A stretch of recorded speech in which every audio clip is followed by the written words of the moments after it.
Welcome back to Unmuted by GosuGamers. It's me again. I'm Freddy here, and I'm here with Jared or Belandrial.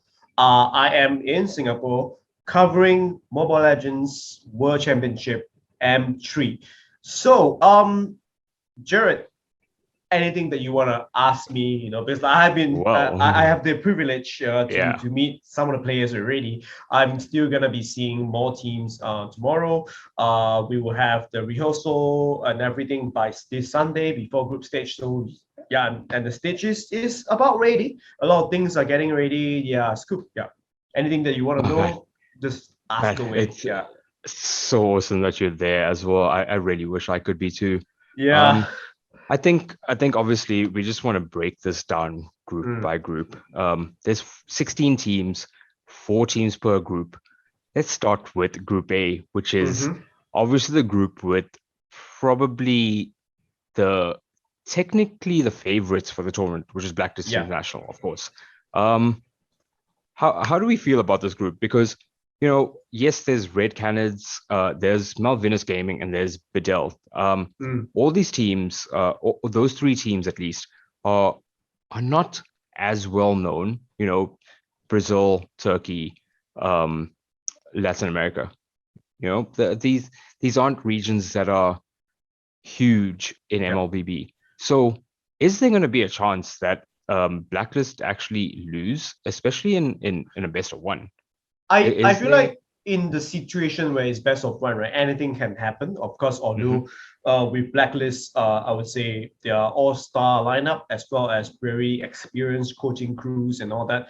They will reduce that chance to close to 0, but close to 0 isn't 0. So it can happen. All you need sometimes is a little bit of mistake, or like I wouldn't even say mistake in drafting. It can be mistake in game, right? That will cost you the game. And from my understanding, the consensus, of course, Blacklist will get through to the lower bracket. But there's also possibility that they may lose a game somewhere. Maybe not a 2. I was wanted to say a game or 2, but I don't think so. Personally, I feel that the logical side means that at Blacklist, they are just close to perfect right now. Having said that, there have been talks that Red Canids actually they do have a bit of, like, I wouldn't say fans, but like people that follow their plays across even in Philippines, even in Indonesia and all that. What I can share is that the grand finals in Brazil between Red Canids and Vivo Kate, their victory, a lot has to be attributed to Blacklist as well, because based on sources, they drew a lot of the inspiration in the way they play the game, the backdooring and all that from Blacklist. Yeah. So for them to face the original, the OG of this strat, I think it's really interesting. And some players in Red Canids also said that they actually were very happy that they actually got Blacklist so early in the tournament. They would rather meet them now than later. Yeah. and it's also like they look up to Blacklist. They really look up to Blacklist. And it's I think it will be a good match between Blacklist versus Red Canids. The little insights that I can share about Malvinas Gaming is that they will be quite aggressive. But at the same time, I don't think they're the most aggressive team in Group A. That would be to some extent either Blacklist or Red Canids if they want to. But Malvinas, they're actually, if you look at the draft, they're actually more crafty than you think. It's like for a lesser region, I feel like they do cover all the bases. Like, for example, they will always know that if I go with like assassin jungler, I will need to have an insurance policy with either a late game mage like Lunox, or even like to secure my goal lane with like a Nathan or something like that. They are quite, I would say, multi-layered in terms of drafting. Yeah, flexible. Flexible and all that. So Malvinas, I expect them to do well. Whether they will be able to squeeze into the upper bracket, that really depends on the other teams. And lastly, about Bedell, Well, with one of their players not able to make it to Turkey, make it to Singapore, and they have to replace pretty last minute. I do think that they're at an disadvantage. But there's also rumors that initially is supposed to be far away to take over the a jungler role, but Yes. apparently he will be switching around. So there might be some role change. So Okay. during group stage, he might be playing tank. He might be going back to his usual mage role. We're not sure yet. It's based on the chatters from the screams and all that. But yeah, so there will be surprises in Group A. I hope. Yeah. Yeah, I definitely agree. I think Group A is, even though, Blacklist seem like they're going to be, the top. But the one thing I have to bring up is that just looking at MSC 2021, obviously, and the more recent MPL Invitational, when it comes to grand finals, Blacklist seem to struggle. Yeah. Maybe not in their local. Obviously, No, they didn't have, choke in a very not choke, but yeah. It seems to lose the momentum that they had, right? Like the Ube is just not as Ube. Yes, it's not there. Yeah. So now that we've discussed Group A, let's go to Group B. Group B is pretty huge. Both Onyx teams, Todak, and then the runners-up for Brazil MPL, which is a pretty daunting group all round. Yeah. All these teams are actually amazing on paper. We spoke about this briefly in our previous pod, that like this is the group of them, right? And I was chatting with I can't remember his name, but like one of the personnel from Onyx PH. They're actually giving Todak quite a little bit of respect in a sense, Todak might be able to get a game or two from the Onyx, not just the Onyx ID, but also potentially Onyx PH, because of their, like I would say, recklessness and all that, right? In finding weird picks and stuff like that. And in BO1, we mentioned earlier, pocket strats are king to some extent, right? That suddenly you just like, oh, what the fuck, anything can happen. And I wouldn't say Toda is the best in like creating surprises. In a way, people are aware that they will bring some weird shit, and they in M2 they brought like a 4 tank meta that almost defeated Brand, which was the eventual M2 champions. And it was they gave them a little bit of surprise. It wasn't big enough to shake them up, but still, I would say that in our previous prediction, we were saying that the 2 Onyx will be going up. I'm still true to that to some extent. I believe they still have the better chance on paper, but Toda has the potential chance to have a little bit of upset and maybe take the second spot. Whether you be Onyx PH or Onyx esports going down to the low bracket, I would say that Onyx esports is very, very on point right now. Based on chatters, their screams they seem to be strong. Seems to be strong right now. They're screaming several teams in M3 already, and they are also screaming with like their other teams in Indonesia and all that. I think their form is there, but having said that, it depends on the coach's decision whether would they want to field Suns or use their 6-man Surfeit Lance, which if Lance is playing, well, anything can happen. He's good. He's a superstar in the making. Of course, yes, definitely. Keyword being in the making. In the making, yes. Yeah. When you have a team, and obviously I'm looking at MPL ID and MPL Invitational, Sans and Keyboy. Wow, I don't. How do you sub in someone for them? How do you swap out anyone in this team at all? But like as you said, Lance could just make an appearance suddenly. Probably Maybe in one of their against games either suddenly. Toda or Just, maybe yeah, VK. I'm not sure. yeah. It's Personally, I gonna be can't really wait. interesting. Yeah, I can't wait for the matchup. Between the two Yeah, Onyx or even like definitely. Onyx esports versus Toda. I would love to see Drian up against Moon. Two of the most, I would say, two of the mage player that has very big hero pools. Yeah, Yes. they Yeah, will do yeah. some weird stuff that may or may not work. And of course, not to be anything disrespectful to VK as well. I feel like they do have a chance, and two of their players Of course. were from Yes. M2. They have M2 M2 experience. Dream, yes, Yeah, from DreamHack, yeah. and King from what call it from VK. He didn't win any championship. He didn't.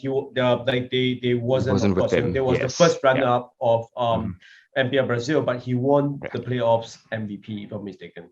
Yes. So they call him the king without a crown in Brazil. Yeah, Which it's is a pretty nice that's a but pretty sad good, nickname. yeah. Unfortunate, but Yeah. maybe things will change. You never know. So with that, now let's move on to Group C, and this group is probably the one that I'm most interested in.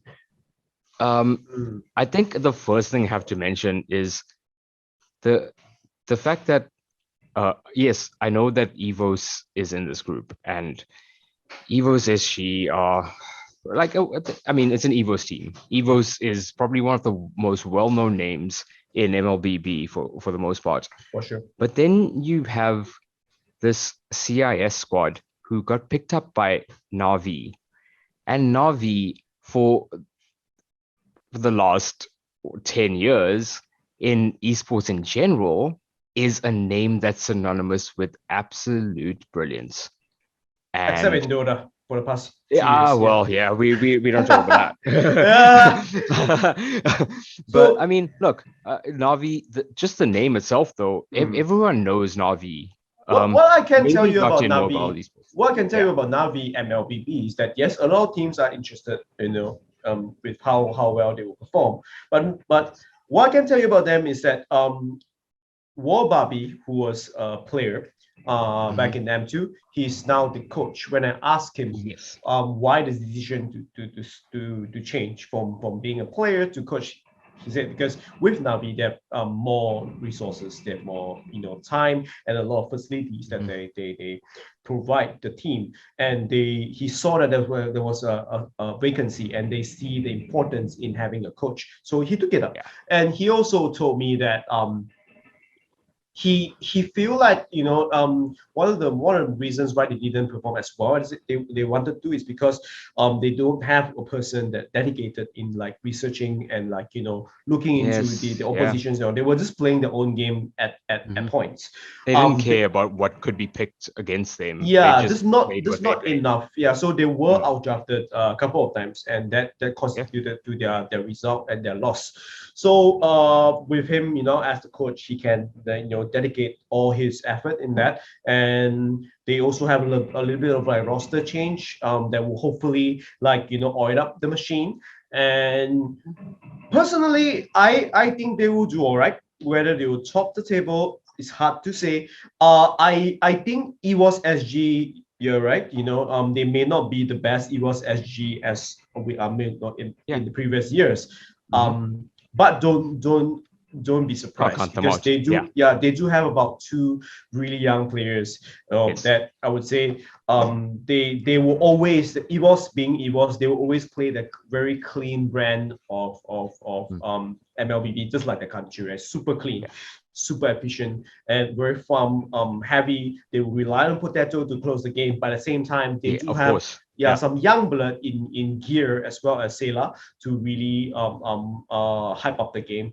yes. I do want to say that in this group, BTK has a huge target on their back. Yeah, definitely. Yeah, They're an NA team. they're the NA only NA teams. team. Yeah. Also, there has been a lot of chatters. There's been a lot of like back and forth provocation between the players and other teams. Yeah, there were many teams that are like, all right, cool, let's see what you can bring up. And Yeah. and And it's hard to say like how good are they, It like really is. unfortunately the perception is there that NA is not very strong MLBB region. So even if you're like, I don't know, your top marksman, your top jungler, your top this in NA, you're from a small pond, but Yes. doesn't mean that of course they can't Yeah. pull things together. It's just that when you look at the amount of resources that they do not have a coach, they do not have this, they do not have that. I It's hard to justify their confidence. Having said that, it's a BO1. Yeah. Again, Yeah, B1. yeah. So I think my biggest thing from this group is I am probably definitely supporting See You Soon in this group, especially after Impunity KH have always been that Cambodian team. And we definitely saw it, especially at MSC, where they took down so many teams. Yes, they didn't make it that far technically, but they did amazingly. And this is the team that took them down in Cambodia. See Yeah. You Soon now are coming into into M3, and maybe we'll see this again. Yeah. I They're my top team for this group easily. I'm with you that they have a lot of potential to really Mm. go crazy, right? Because like Paragon, the captain, he was also in M1, but that time he was with Impunity KH, Yes. and he definitely has the experience, as a player, as a leader to really bring up the team. And they do have a couple of really young kids, like Boxy is 15. Wow. Yeah, Boxy is That's 15. insane. Felix is 16. Rune is, I think, 17. Yeah, they're all very young, but they're Yeah. very eager to compete, and you can see that in their aggression. You're right that they're very fighter heavy comps, especially in the Yeah. jungler position. But that's great because when you have a fighter jungler, you want the early aggression. You want to Early aggression, contest. yes. You want to Exactly. contest as early as possible, even before level 4. So I personally feel like they will spice things up in Group C, and we'll see. We'll see whether they Yeah. will be able to be on top, or whether we will see them soon in the upper bracket or in the lower bracket. Yeah. Cool. Well, I think, obviously the last group we have to go to, Group D. This group is unfortunately, I think, a little bit one-sided. Yeah. You've got GX Squad. Sure, they were third place in their region. Yep. Got through because two teams had to pull out. Then you've got RRQ Hoshi, which Still regarded as one of the favorites. Still regarded. Yeah. absolutely my favorite, beyond Blacklist International even, because of just their playstyle. Rsg Singapore, Team SMG. This group for me is very tough to discern. So what do you what do you have any information on Okay. any of these teams? Oh, especially My obviously GX Squad, Yep. maybe not. Yeah. Yeah, my understanding is, of course, they of course they have a lot of people, they have a lot of data that can be studied, but I don't think you want to just focus on data against RQ, because their hero pools are insane. They also have a very talented coach in Achu that can really I'll drive you any day while he's sleeping, right? But what amazed me about RQ is that some of their players has been around since forever, and they also have a good mix Yes. of like young, but talented players like Albert as a jungler, and Yeah. Zin he has He's in the been in gold lane. goal He's laner. been like up and down. Yeah. He's been up and down, but this is I would say his third time in M3, M1, M2, M3, and right now he's here. Okay. He will definitely give it all in order to hopefully bring back the trophy. But on the technical side, from what I hear, is that RQ has been pretty consistent even during scrims, so that is definitely Okay. not a news. But what surprises us is actually I wouldn't say a surprise, but yeah, Team SMG has been doing pretty well as well. Yeah. Well, yeah. In their scrims. Also, I mentioned this before, but like SMG's coach James used to coach RQ for the last 1.5 2 years. Yeah. Yeah. Yeah, Okay. so he is considered regarded as one of the legendary coach in the scene as well, and now he's actually able to coach them face to face because during Yes. MPL Malaysia he's in Singapore and the rest of the players are in Malaysia. Yeah. So this is definitely a huge plus, and SMG is also one of the few teams that I feel are able to switch things up from a very clean MLBB to suddenly just go crazy, right? They have like Yeah. the pocket strats here and there that I wouldn't say too crazy. But yeah, they can pick up trends really fast. So I think this is their strength. Definitely GX squad is your enigma. Will they make it? Will they not? Or will they Yes. be 0-3 Never or know. like still a game or two? I have no idea. Again? I'm Yeah. honest about it. I have no idea. Nobody have much Yeah. idea about them. They don't actually organize a lot of scrims with the M3 teams Yes. as well. Yeah. So I know close to zero about them. Last but definitely not least, Rsg Singapore. Very traditional play style. Yeah. All focused on LY4. LY4 is if LY4 doesn't carry this team through, this team's gonna suffer heavily. Yeah. That's how I see it. I think the breakout player that we that has to break out would be Jason. Jason's a veteran. Yeah. He's been playing in the MPL MYSG scene since like season 1. It's been like a 3-4 years veteran. Yeah. Yeah, and I think if he can as a goal laner and sometimes also transition into the jungler position, I feel like he has a lot to step up. I'm not saying that he's not good. He is very good. But he has also used to play different roles here and there. And I think for him to catch up to the pace and also to be adapting clutch. to the meta. Yeah, sure. To me, as a goal laner right now, you have to be the person to really pull the buttons, to really be clutch. Yeah. You have to be perfect essentially, especially against some of these teams. Look, like maybe not in this, well, actually definitely in this group because RRQ Hoshi. Team SMG. But my one main criticism about like some of these more traditional play style teams is that they are pretty easy to read. Yeah. Yes. In the BO1, yeah. Yeah. They have so much on paper already, and correct. You can discern it really quickly. And these teams are definitely gonna pull through with that. But they have a formula and it works. So if you don't counter it well, they will still make it work. And we also know that our Hoshi are generally a little bit slow to get off the mark too. So this could be a big chance for both GX squad. I will shave my head again if RQ couldn't make it to the upper bracket. Yeah, same. I will be very surprised if they don't. Oh, so I thought you're gonna shave your head. Yeah. Are you willing to make that bet? Let's go. I don't know. This is like 3 years worth of hair growth. I will. This is 3 weeks. If Blacklist don't choke in the final, I'll shave my head. There we go. All right. Sorry, Blacklist. Okay, I think with that we are pretty much done with our discussion today. So stay tuned for more coverage on M3 for news, predictions, rumors, all that. Follow GosuGamers.net. And see you soon. Not the team, but yeah, really see you soon. Yeah.